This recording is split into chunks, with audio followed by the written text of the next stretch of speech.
500 agentes nos complexos do Alemão e da Penha. É um cenário de incêndios, é um cenário de horror. E o número de mortos aumentou ainda mais. Já chega a 60 pessoas mortas, incluindo 4 policiais e 56 civis. Nem todos os civis são suspeitos ou criminosos. Esses números vão ser atualizados no decorrer do dia. 81 suspeitos foram presos no total. Entre os baleados está uma mulher que foi atingida dentro de uma academia. É por isso que eu digo que nem todos eram suspeitos. Nessa troca de tiros, há infelizmente bala perdida, que não é perdida porque ela infelizmente sempre acha alguém, e muita gente da comunidade acaba sendo assassinada ou sendo baleada. Essa já é considerada a maior operação da história do Rio de Janeiro. Chamada de contenção, ela foi classificada pelo governo do estado como uma iniciativa permanente voltada ao enfrentamento da expansão territorial do Comando Vermelho em diferentes regiões do Rio de Janeiro. O objetivo é cumprir 100 mandados de prisão, incluindo 30 suspeitos de outros estados, de outras facções criminosas que estariam escondidos sob o poder do Comando Vermelho nas comunidades do Rio de Janeiro, nessas duas, na Penha e no Alemão. De acordo com a polícia, a ação foi resultado de mais de um ano de investigações da Polícia Civil do Rio de Janeiro. Entre os 81 presos está, por exemplo, Edgar Alves de Andrade, conhecido como Doca ou Urso. Ele é apontado como operador financeiro do Comando Vermelho e um dos chefes da organização criminosa. 7 policiais e 3 moradores foram baleados na ação. Por isso que a gente tem muito cuidado quando fala sobre os mortos e baleados. Nós, infelizmente, temos 4 policiais e nossa solidariedade aqui da CNN Brasil, a família desses policiais que estavam trabalhando. E nós tivemos outros mortos. Claro, muitos entre eles são integrantes do Comando Vermelho. Mas também tem pessoas que moram na comunidade e que infelizmente foram mortas e que infelizmente foram baleadas, como essa mulher que estava na academia e acabou levando um tiro por causa dessa operação. E o próprio governador do Rio de Janeiro, Cláudio Castro, disse que não acaba hoje, que vai ser um processo de várias operações ao longo dos dias, e ele fez críticas principalmente às Forças Armadas. Essa é uma questão muito delicada. Lembrando, o Rio de Janeiro já teve intervenção federal por lá, no governo de Michel Temer, inclusive Walter Braga Neto era o interventor federal do Rio de Janeiro. A situação conseguiu diminuir um pouco a violência do Rio de Janeiro, mas não foi o suficiente. E a crítica do governador é principalmente porque as Forças Armadas não têm um treinamento específico para entrada em comunidades ou não agem conforme a inteligência policial para desarticular essas facções criminosas. Sempre entram no combate. O militar é treinado para a guerra, é treinado para o combate.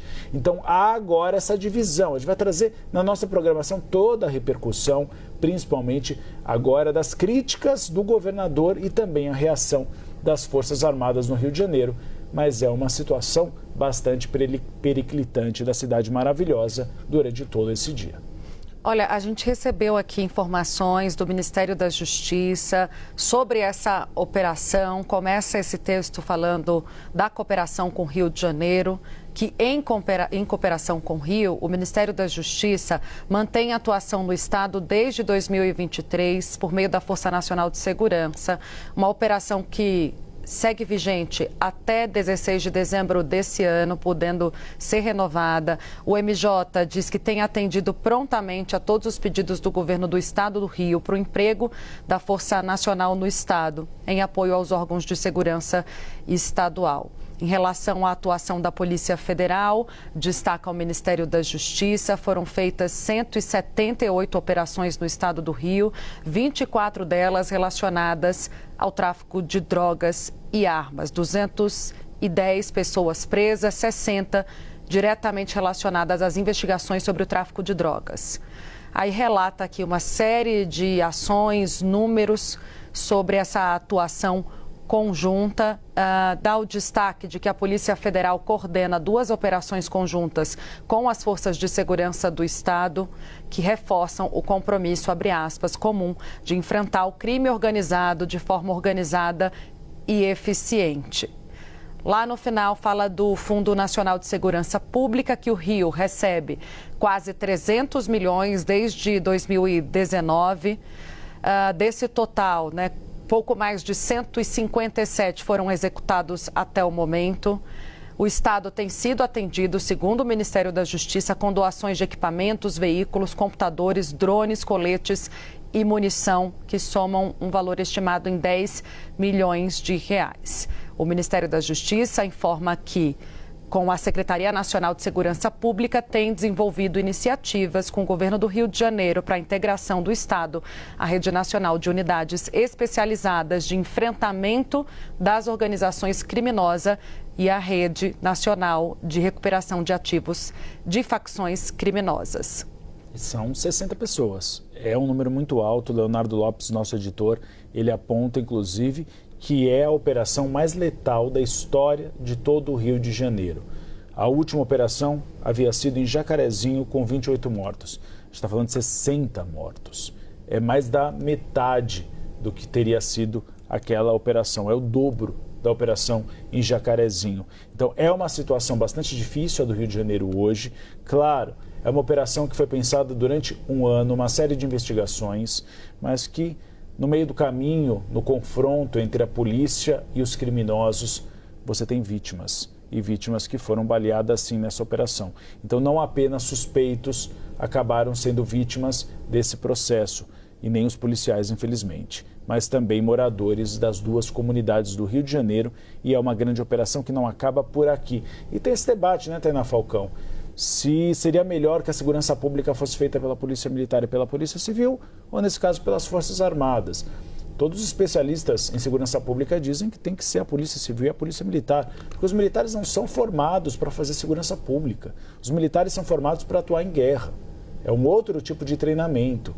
E os policiais do BOP têm uma formação muito forte e até de inteligência policial para fazer esse tipo de ação. Então, o Rio de Janeiro acordou com esse susto hoje. Nós temos, infelizmente, um saldo imenso de 60 mortos e agora vamos observar exatamente quais serão os próximos passos da Polícia Civil e da Polícia Militar do Rio de Janeiro e avaliar se foi exagerada a operação de hoje ou não, que acabou vitimando pessoas que não são nem policiais, nem suspeitos de fazerem parte do crime organizado. Olha essa imagem impressionante que chegou agora há pouco para a gente, vai rodar aí para vocês, um criminoso com um fuzil correndo no meio da população perto da linha amarela. Vocês estão vendo aí vários pedestres correndo, obviamente, assustados, né? Como está toda a população hoje aqui no Rio, diante dessa mega operação. Roda de novo, Caruso, pode rodar de novo? Roda de novo, por favor. Olha lá. Na frente tem outro também. Tem outro cara na frente dele armado também. Exatamente. A luz do dia, circulando. Isso é bairro. Isso é bairro. Isso não é favela. Isso é bairro. É bairro ali. É rua asfaltada, tem CEP, tem ali o que deveria ser uma praça, virou estacionamento de carro, tem van. Então... Bandido com fuzil incorporado à paisagem do Rio. Isso é bairro. Não é mais favela. Periferia, banca de jornal, parece uma banca de jornal ali, um ponto de vista. Mas às 18 horas a gente vai ter as informações do governo do Rio, porque a coletiva está marcada para isso. 18 horas.